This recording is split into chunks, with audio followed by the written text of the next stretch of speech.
اول نادي شعبي يواجه الانديه الاجنبيه اللي موجوده في مصر، وخصوصا الانديه اللي كانت تابعه زي ما قلت للاحتلال مباشره او لجيش الاحتلال مباشره او للجاليات الاجنبيه بشكل عام. فتح بابه للمصريين ولكل الطبقات، وما قفلهاش امام يعني فئات الشعب المختلفه، بل بالعكس حافظ على نوع من الشعبيه والاقتراب من مشاعر الناس العاديين. نشأ على الوطنيه، نشأ عن الانتماء، نشأ عن الإخلاص، نشأ عن ناس بتحب البلد. قلعة من قلاع النضال السياسي وتجمعات سياسية والتزامه بالروح الوطنية. العلاقة جاية من هنا، إن النادي الأهلي أصلا نادي للمصريين الوطنيين. لما يكون النادي الأهلي أول نادي للمصريين، لما يكون النادي الأهلي شعاره هو شعار العلم اللي هو دايما أي بلد في العالم شعار والوان علمها محببه ليها منذ ان انشا حتى الان هو العلم اللي كان احمر على ابيض.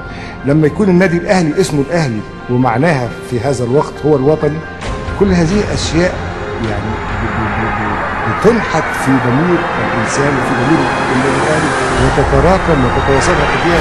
سنه 1907 مين اللي تولى النادي الاهلي؟ كلهم عظماء البلد، هم دول اللي وضعوا الاساس، وضعوا التقاليد، وضعوا المبادئ اللي النادي الاهلي ماشي فيها. واي واحد بيمسك النادي الاهلي لازم يمشي على هذه المبادئ. ما فيش حد عمل مبادئ جديده، دي مبادئ كلها موروثه.